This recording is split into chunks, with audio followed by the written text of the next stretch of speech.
Welcome to the 19.9 Podcast with HVS. My co-host today is Josh Barnett, one of the owners of 19.9, a retro college apparel company. I am Aaron Meyer. On today's episode, we're going to talk about our all-time favorite basketball video games.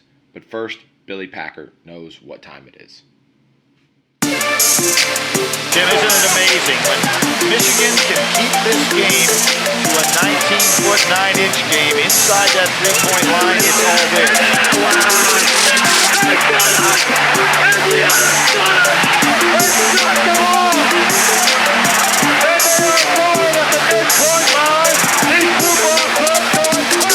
Nice move by Steve Fisher here. Turn it into the 19-9 game. What's going on, Barnett? What's up, sir? Not much, man. Just enjoying the view of the weekend right now. We got 1 week left. Old staff versus students basketball game. You were sweating it when I brought it up just a few moments ago. I have 1 week to prepare. What's your training schedule looking like this weekend now? Well, I'm going to start by finishing this beer that I'm currently drinking.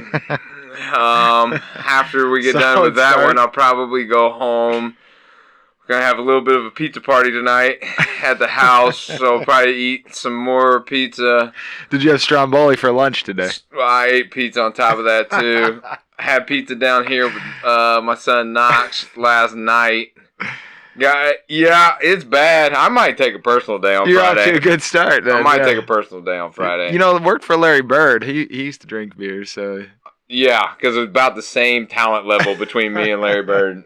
So I have to bring it up because almost as much as Ray Allen lately, I've been talking about Luka. Did you see any of the highlights from the game yesterday? I know it's kind of out of our wheelhouse, but he's only 20, so he could easily be a college basketball player still. You need to get Joey O on. I do. I'm going to. But 40, 10, and 11 are the stats like broken? Like, is it like baseball in the Sosa McGuire era where you're like, in 10 years we're just gonna have to like think of that as its own time, or is he actually like the next Larry Bird, like the second coming of it? He's not there yet, but like, is he on that path? And I don't know yet. It's a really good question. I mean, it really is.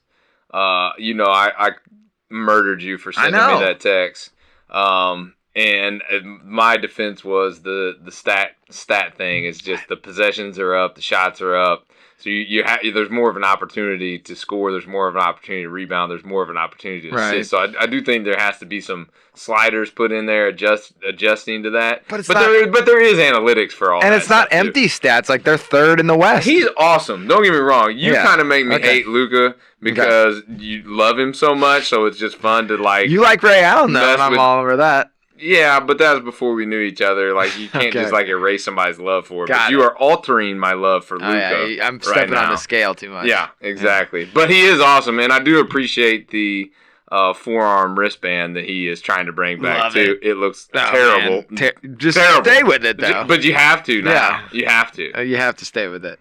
And then the other thing I was going to quick hit you with was Anthony Edwards. Since we watched him, like, he's number one on, I love the draft. He's number one on every draft board now. People love I mean, he was a high recruit coming in, but, like, well, he was always like top 3 coming in. But people are like, so it's starting to like solidify, like he's the almost like consensus number one right now. Obviously I love college basketball, but I love it when we have players like that because now I will seek out Georgia games. Me too. Just to watch. Yeah. And that's fun. And I do think that goes to the bigger conversation of if they do get rid of the one and dones, we get robbed of that.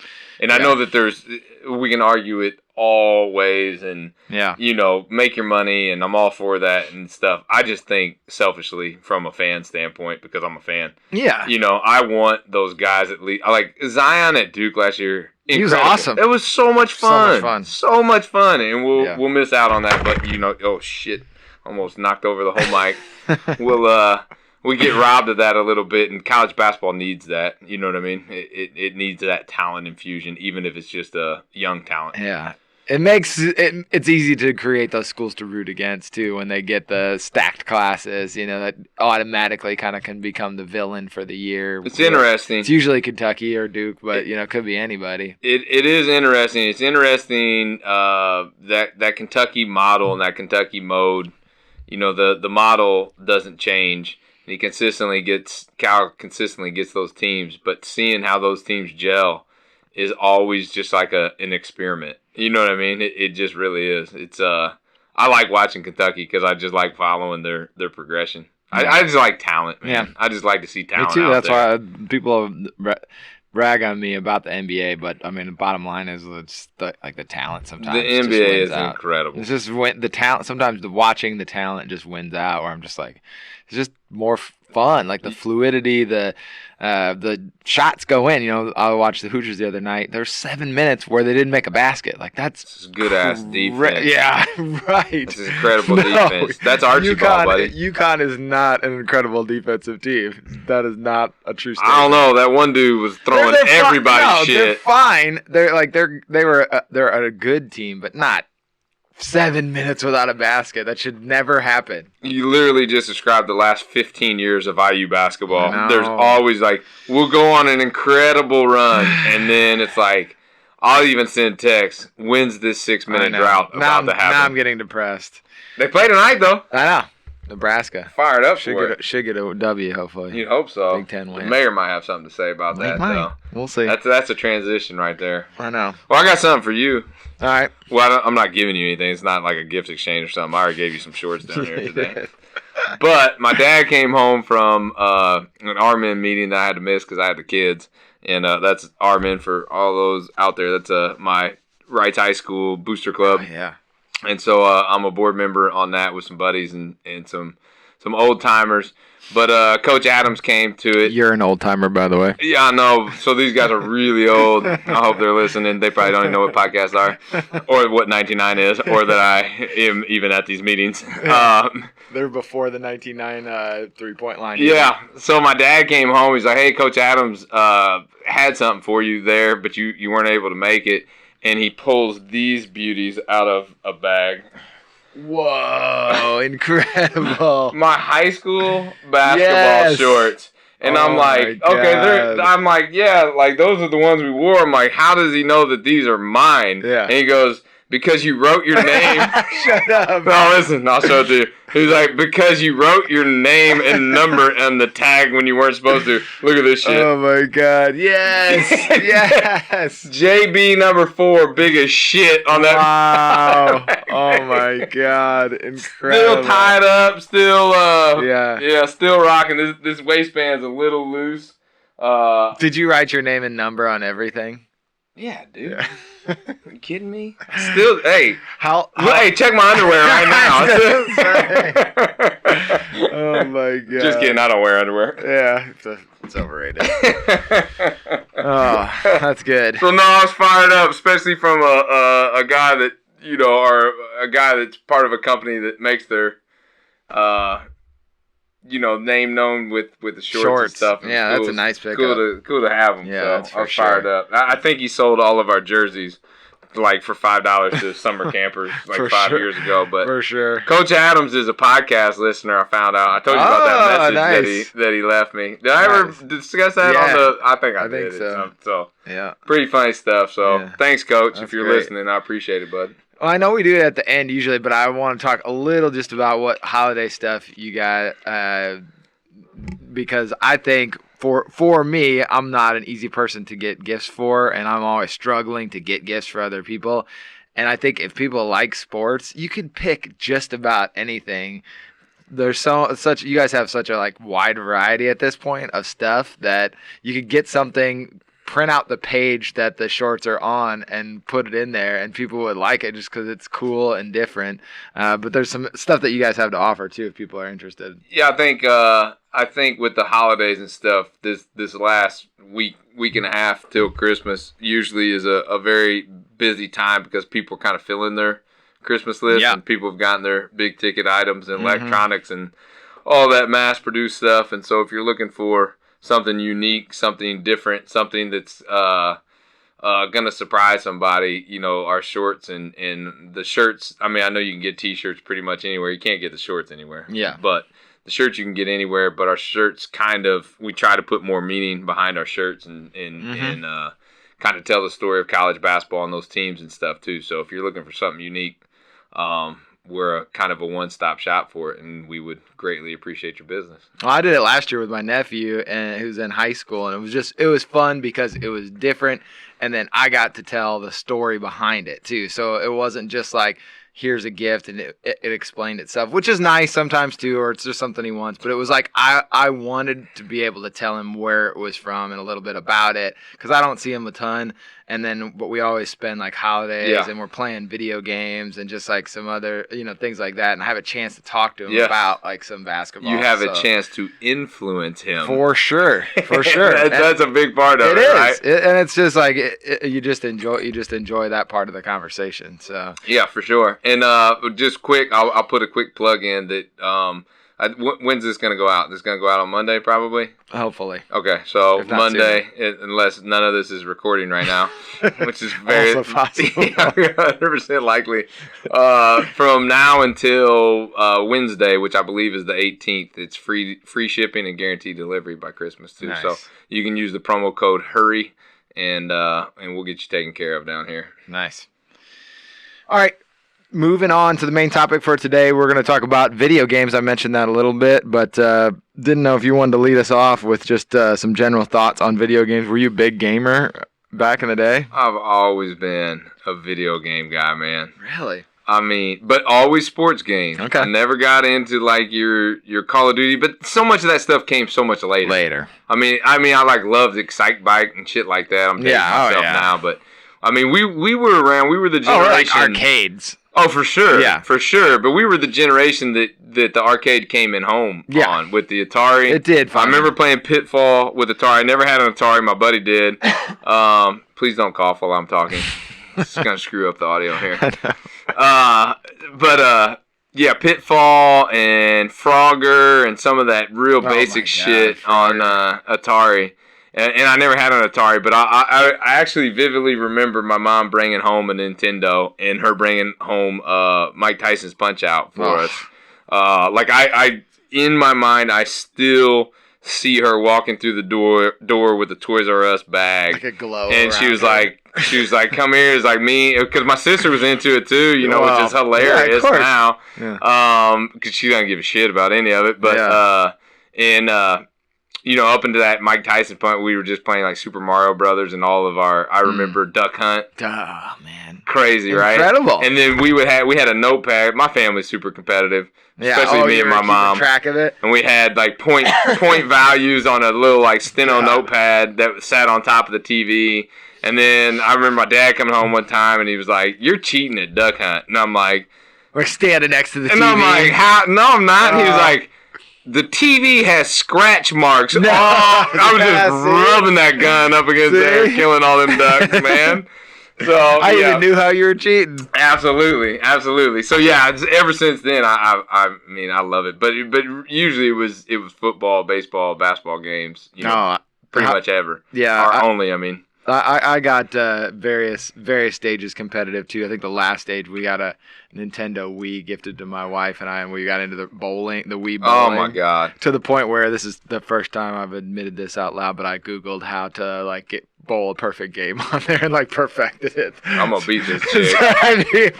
Finally, it was like 10 straight wins, and she's like, "Something's up." We got into Wii tennis down. Yeah. Oh my gosh! I can't even tell you. And then we got into. Did you have 10 to the point where you had tendinitis? No, but you be in like a full sweat. You know what I mean? You look down, you had 27 beers drank, and like snow days and stuff. And my father-in-law Lindy actually. If you knew Lindy, this would make you laugh, but he really got into Shaun White snowboarding. Oh, wow, okay. With the board to the point where, like, they were when we lived in Indy and they lived in Evansville, they'd come and spend the weekend with us. Yeah. And I would, like, wake up in the morning to him, like, on this board. And Lindy's, like, a man's man, construction guy, city worker dude, tough guy, and he was just, like, trying to pull off the flying squirrel on there with the footwork and stuff. Definitely. I mean, hours upon hours he put in on that game, which was hilarious. So, video games have always been a part of us. So, where do you want to start with the basketball video games? Well, I'll throw a question out to you. Do you remember the first basketball game that you played? I have it on my list here because there was probably two, basically. There was one that I played but didn't really have, and then there was one that I had like pretty consistently. So I played Double Dribble. I don't know if you remember that. That's my first one on my list. So, I just says Double Dribble arrow start.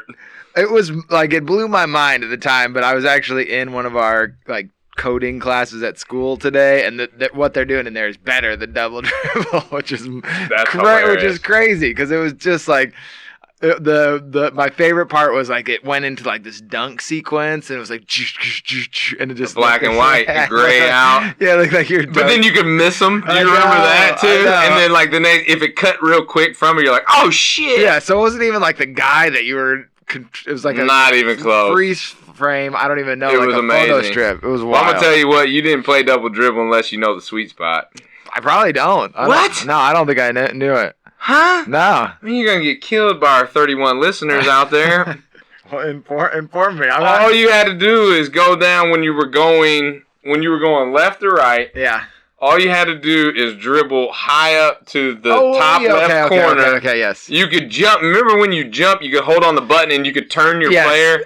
The corner was 100%. You never missed. Yeah. So a 3-pointer from the upper corner. There. But if you were going right to left, you remember where the sweet spot was, right to left? I don't. I mean, I remember the sweet spot now that you're talking about it because this is like as soon as you get it, it's like I'll never forget like it. Bowling a perfect game. Right. Yeah. So if you were going right to left, come back down the other way, it was the bottom. It was the left wing. Okay. So if you went to the left wing, those were the two money spots. Yeah. So you had to go out there and guard those dudes and block them out there, or it was 100. It was over. Out of 100. You made it every in. single time. Yeah. So unless you wanted to go in and try to get one of those dunk sequences, I just went to the corner. Which are pretty cool. I wing. mostly wanted those, I think. Yeah, but yeah, Double Dribble was awesome, man. Yeah. Double Dribble was awesome. We want to do a Double Dribble shirt, actually. Like, we need to. Great. I know we need to get in contact with who we need to get in contact with. I was going to say, who is that? Konami is who made it, or however you pronounce it. Konami. They're probably. They did a lot of stuff back then. They did.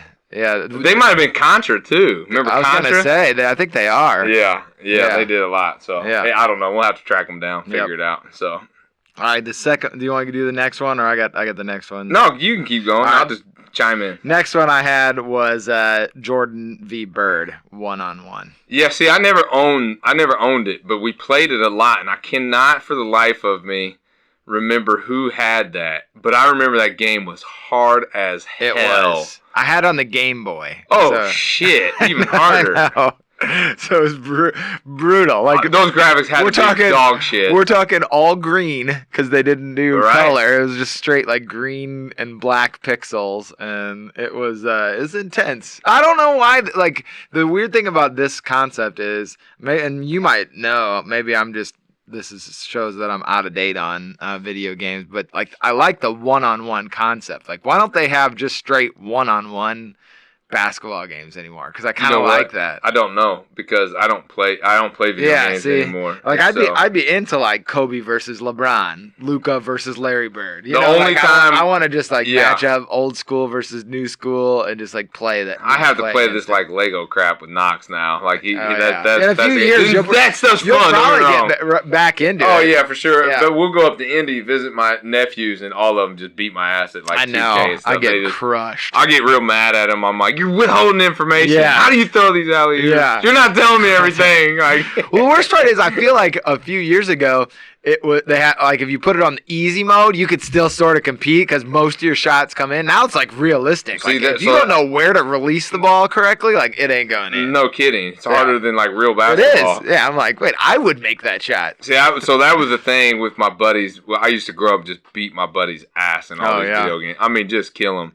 And I would always put it on the highest level of difficulty, even when you were playing one-on-one, because I knew the game better than they did.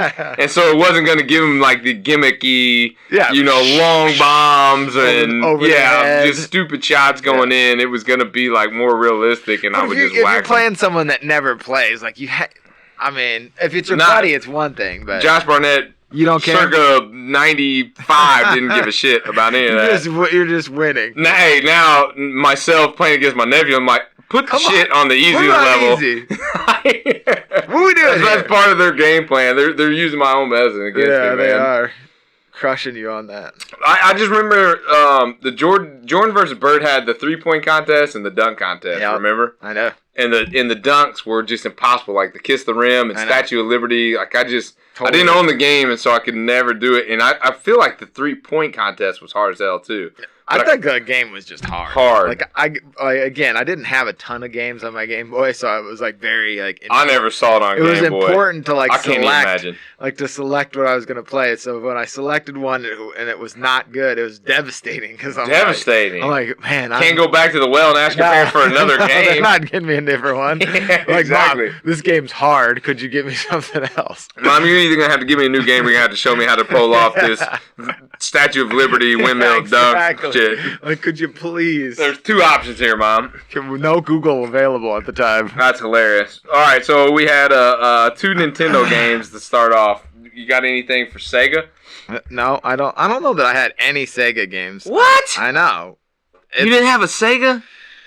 I played Sonic at friends' houses, but I never owned a Sega. So I had a Sega Game Gear when it came out. What is your obsession with these handheld things? This was because we only had one TV in our house, so they were not giving it up for your video. They're not letting me have Sega at night. So the time was if I wanted to play video games, had to be handheld a lot of times. So you missed out on probably my favorite game of all time. Okay, I'm interested to hear what it was. Coach K's College Basketball for Sega was absolutely incredible. I'm Googling this. Go ahead. I've never heard of it. I got it up here on the computer right now. Coach K.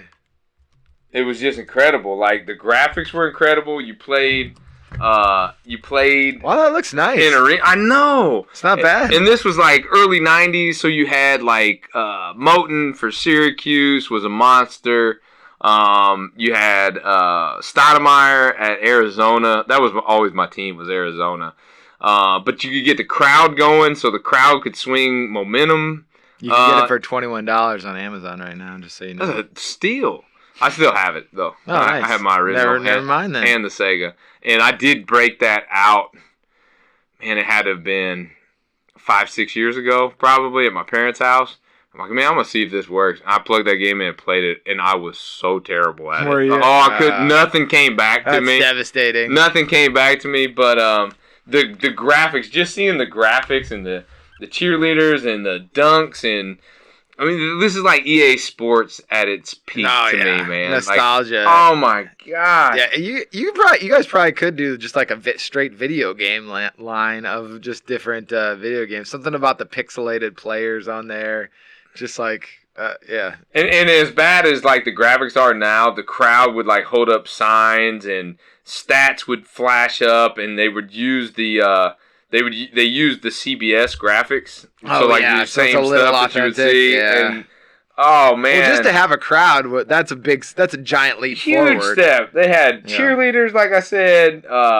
It was awesome. That game was incredible, and you had seasons that you could save too. Yeah. I think so. You could run through, and then they had March Madness and all that stuff, and I know that March Madness for EA Sports comes out a few years after that, with Tim Duncan on the cover. I think March Madness '98 was incredible, and then March Madness started incorporating the Maui Invitationals in there and all that stuff, which was so cool. Dope. And PlayStation came and was better and all that stuff. But to me, Coach K's College Basketball, where you throw oops and everything and rankings and man, I want to say that there was recruiting in this. That'd be weird. I don't know if there was recruiting. I have to double check that. You could cross like what's it called, like Vice City with where they're like you're going down some seedy streets to drop a bag for a kid or something like that. Hire a bag man. Yeah, Rick Pitino's version of that could get real but this, NC-17. This game was super dope, man, and I'm like sitting here watching it right now, and I can't take my eyes off of it, and I just want to play it. But I already clicked online. You can play it online too, so just so you know, Oh, right man. On your computer. So I need to get that Sega controller in my hands. Yeah, I know. The controller. That's a good point. So, like, did you have a favorite controller of the systems that you own? Because that's the other. I think that's the real advantage now for like younger kid is that when I get the new controllers, I've got like a I've got like a 4-button limit where like if once I've got like buttons on the top and triggers, like I don't know what I'm doing. Like I don't like my hands just don't work that way. Well, the PlayStation controller hadn't changed that much from now and from today from what it came out. When I guess it like looks. I think it's just the amount. Like you've got the top and the triggers. Yeah, you do. But and like the swivel like. Well, yeah, but that's for sports games. For sports games, you don't really use the D-pad that much. You're just using the triggers for the motion. Yeah. And the top buttons for like turbo and oops and shit. Yeah. So it still stays limited. I think when you get in those fighting games, you have to that's like crazy. It's insane, and I get motion sickness from that stuff anyway. I'm like, I can't handle this crap. Get this shit off my TV. I know. But the basketball games are still pretty dope. But yeah, PlayStation controllers are probably my favorite. Yeah. It's like the Sega ones now in your hands just feel really awkward. Mm-hmm. Nintendo's feel like too minimal. Yeah. Like there's not enough buttons here. Yeah. You know what I mean? Wait, I can't do what I need to do. Yeah, exactly. Like where's turbo? Like trying to click the top things and stuff. Go faster. Yeah, that's funny. But yeah, I think the PlayStations are the GOATs, to be honest. Okay. I agree. All right, we got next. I got one. Go ahead. All right.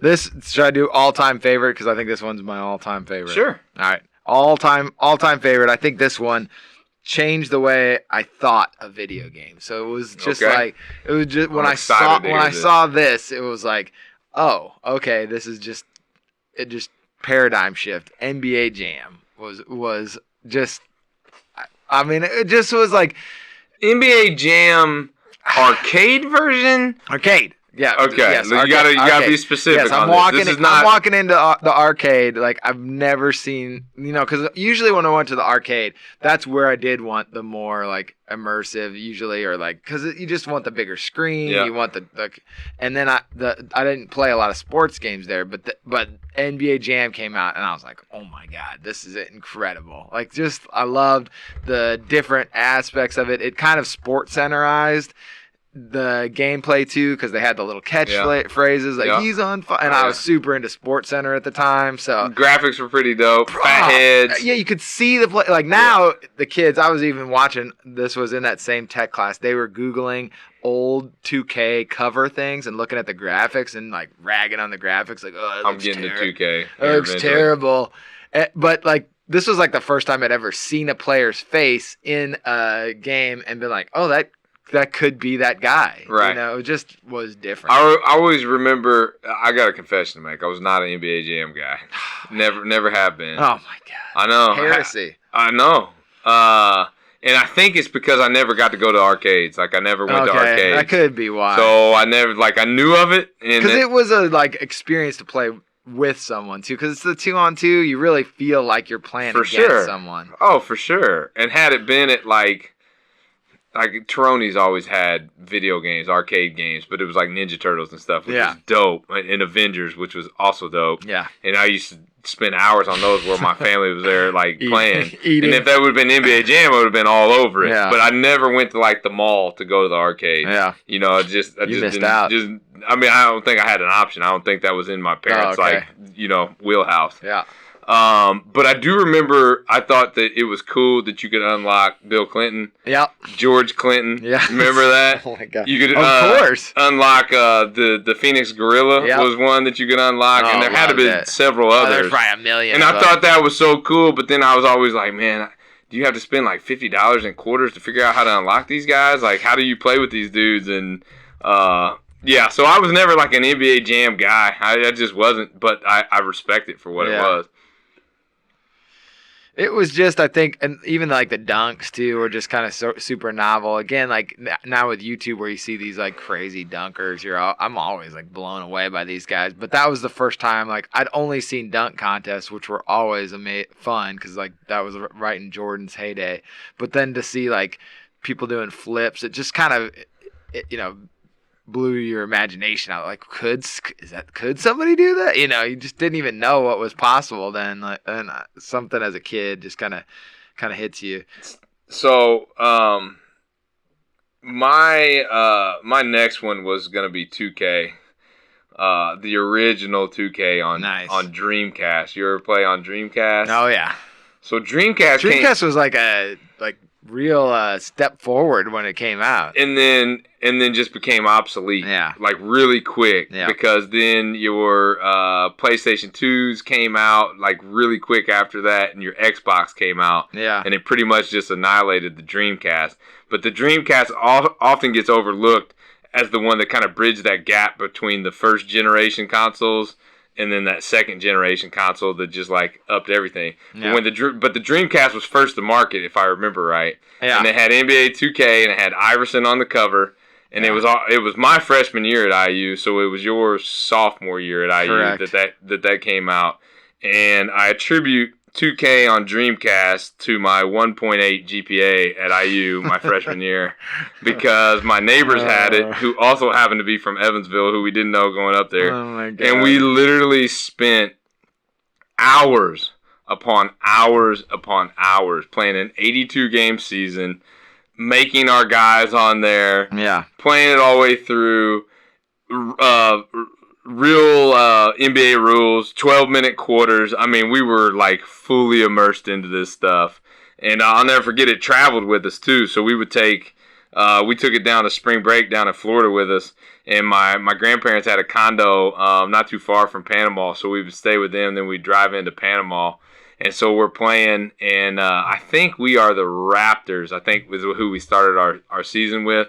And so we're playing the Pacers. My grandpa, Pappy Bill, was sitting on his recliner watching this game, and he thought the shit was real. So, so he's old, right? So we'll know when we get to that point where I'm talking about. Wait a second, I thought that guy retired. But we won't know either, you know, which is the beauty of it. But Pappy Bill's a legend. Yeah. And so he's sitting there. And he starts like saying like, "Well, that guy traveled." So he's like saying, and I'm kind of like looking over him like, "What the hell's this dude talking about?" And so I'll never forget this. We beat the Pacers on a buzzer beater. I think my buddy Jesse hits like a 3 to beat it. And so we're going crazy in his living room. Pappy Bill, who's a huge Pacers fan, is pissed, right? He's pissed, and he jumps up out of his seat and he gets mad at me. And this is what he said. I'm not joking, man. He jumps up out of his seat and he goes, "God damn it, Josh." He goes, "I thought you liked the Pacers." It walks out of the room. So I'm like, I like the other comments. Did you break I had to like tell him. I mean, he's fun. He don't care. He's a goof, but I was just hoping that you let him down. The whole thing was like he kept making those those comments of like foul, travel, and we're all kind of like we just weren't really paying attention. Yeah. And then when he brought it home with the "God damn it, Josh, I thought you liked the Pacers," like watching, like we were like, "Oh, okay, I get it. He thinks this is real. Like I gotta go tell him that this is not a real NBA game happening at 11 o'clock in the afternoon." People also don't. I think the younger people probably don't appreciate like how different it was to watch sports on like a 16-inch non-HD TV. Box TV. Yeah, where you were like, it did look like you could easily mistake video games now 100% for that. There's no question. 100%. You're exactly right. Exactly right. But no, that was always funny. That Dreamcast was awesome. That 2K kind of started it all too with I agree. The whole 2K line. It's still the thing. The one thing like every Christmas, nephew and I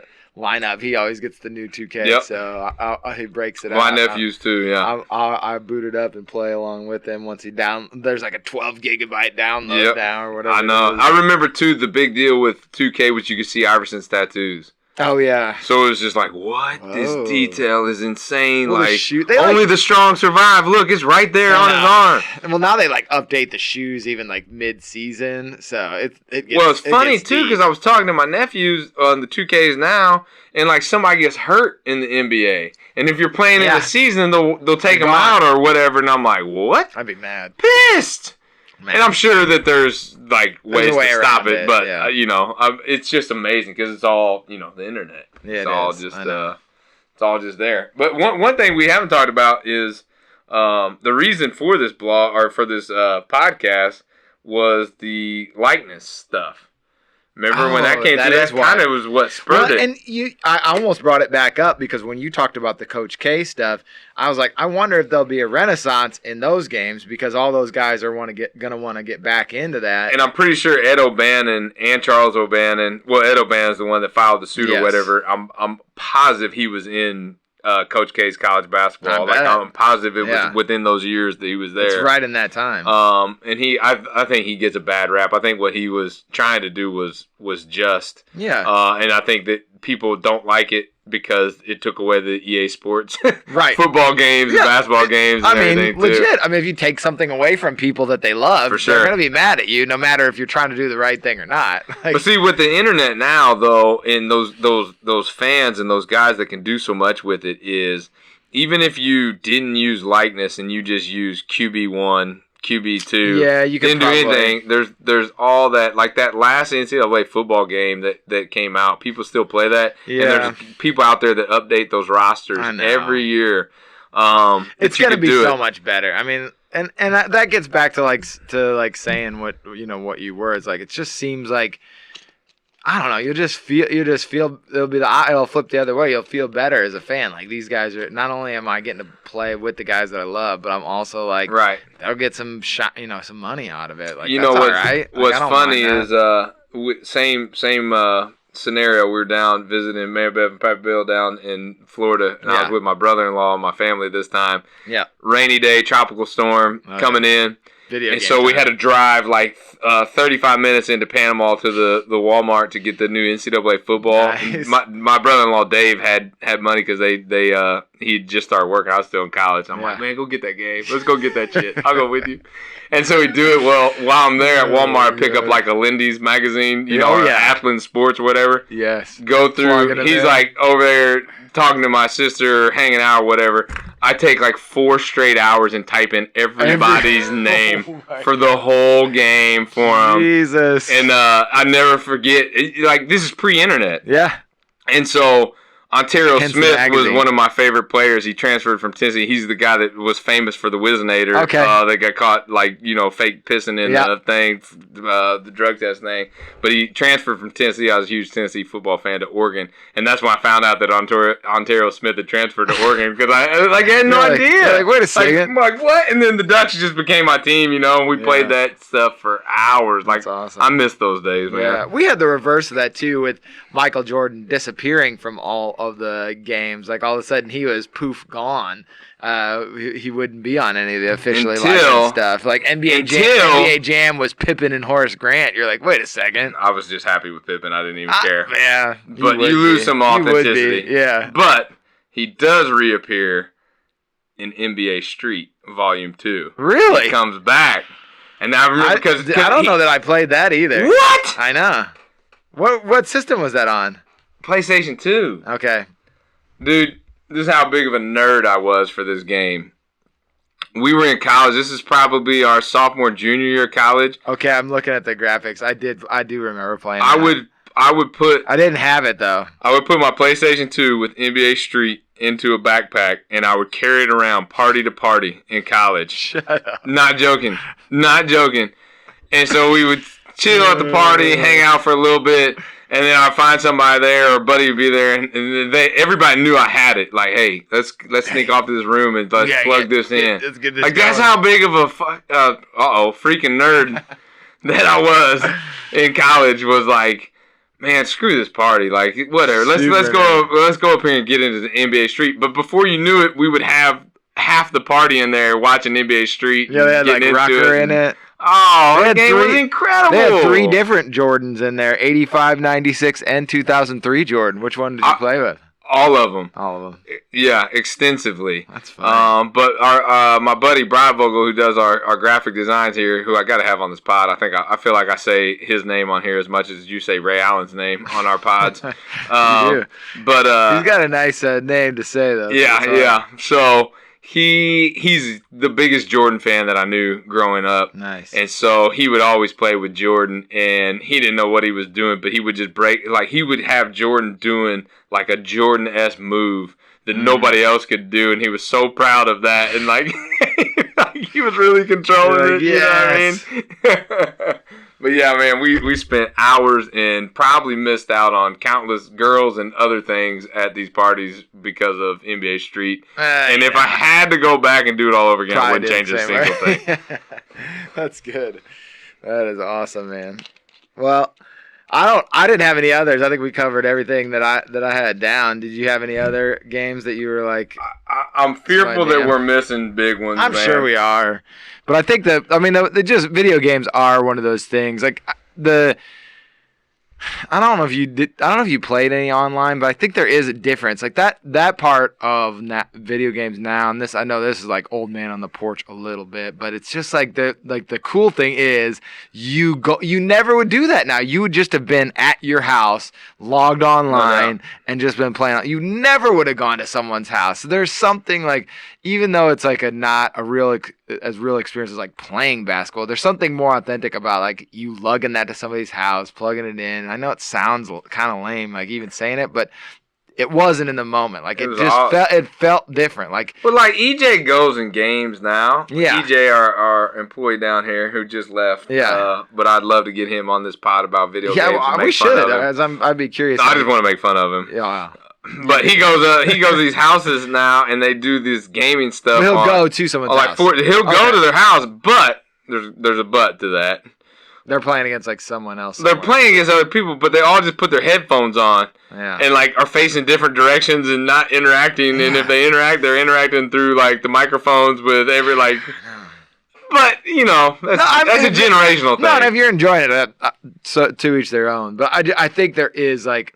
Also something cool about like I think that people don't need to underestimate like how cool it is to just like go to do that. Like that would just be a fun element of a party. Like if you watch a 90s movie, like you'll see all these weird random things happening. That's kind of why, because there's only like weren't able to plan in the same way, so you would show up at a place just being you, and there's just all kinds of weird people at the same party. It couldn't be as coordinated. Like you just were like, hey, this party's going on at this place at this time, and you just kind of had to show up, and you wouldn't know who was there if your friends were there. It was just different. Do you remember how hard you had to work if there was a part of a game that you couldn't get past or figure out? What did you do? That's what I was telling about. I was saying about the Jordan versus Bird. Like, it was devastating. It was like devastating to me because you knew that you weren't figuring it out. This is it. Like what do I do? I did try to once in a while. There'd be like a magazine that you could buy. A magazine for sure. Like you would have to, or a dude like at your school that you could like. Yeah. Find a way to call and get a hold of. You have to call the home line, hope that he was there, and know what you were talking about. And maybe stuff. If you show up at the arcade, like somebody knows. Like, hey man, how'd you do that? Come on. Like, let me write that down real quick. I'm bringing some paper next time. We're gonna work this out. So the point of this whole thing is the internet spoiled everybody. It does. Like you can't even argue anymore. Nah. Because you just Google it. I know. Like Google has ended all sports arguments. Period. Kind of does. Like, it would be, like, my buddy Sam and I could argue for hours about one thing pre-internet, and it could last a whole night. Yeah. And then you could pool everybody around you, throw in their 2 cents. Now, it's not even worth arguing about. You just Google it and find out the answer. Sometimes I think the argument too, the argument piece that you're talking about is that you had to rely on your own stuff. Like the easiest part for me now, or you just make it up, or make it up. Be convincing. But you still have to be like, there's a piece of like acting in there. 100%. But that's a skill. It is. That's what I mean. But you now I'm so dependent on like finding a stat to back me up. If I feel like I'm losing, I gotta like find something to turn the tide. Whereas before, I might even have to just take the L. Like now, I'm never taking the L. I'm gonna find some stats. You're Mr. Analytics. You love all them stats. I'm the guy that sticks to my guns. Like that didn't used to be. I didn't used to have it. I'd have to like memorize it out of the USA Today or something like that. I feel like I say stuff and you're like, that's not right. I'm gonna look that up, and you look it up and tell me that I'm wrong, and I'm like, no, but my gut is telling me that it's still right. So and you're still the hell with your stats. I don't care, and I'll believe it. Yeah, that comes from years of doing that stuff pre-internet. No doubt. That's it. That's all I got too, man. I know we're leaving out some good games, but what else? You got anything else? 99 you want to throw out there? Just getting through this holiday grind, man. I'll tell you what. You can tell that you guys are doing well. It's the last time I was there. Everything was organized and perfect. Now it's like orders ready to go out everywhere. I blame EJ for the way that it looks down here. He's ransacked this place trying to find stuff. As long as they're getting out to the people, that's what matters. No complaints. So thank you for all the orders. Keep ordering. We'll keep getting it out to you. So. I think the last thing would be just if you're enjoying listening to it, sending a like or writing a review. It really helps out. Just other people finding it. Tagging retro college sports. There isn't a lot of college sports content, especially retro college sports stuff. And I look around for it all the time. So if you're enjoying it, let us know. If there's other stuff that anybody would be interested in hearing us talk about, you can hit up Josh on social media. He's on Instagram at the 199 address, and then on where else? On Twitter, you guys. Twitter and Instagram. More active on Twitter or on Instagram. And he's good about getting back to on there. He's monitoring that stuff. So. Well, I appreciate it, and enjoy the weekend, everyone. Yeah, thank you, sir. Thank you for listening to the 199 podcast with HVS, the High Volume Shooters. For more information, check out the blog at 199.com under HVS. And while you're there, do yourself a favor and pick up some retro college shorts. Till next time.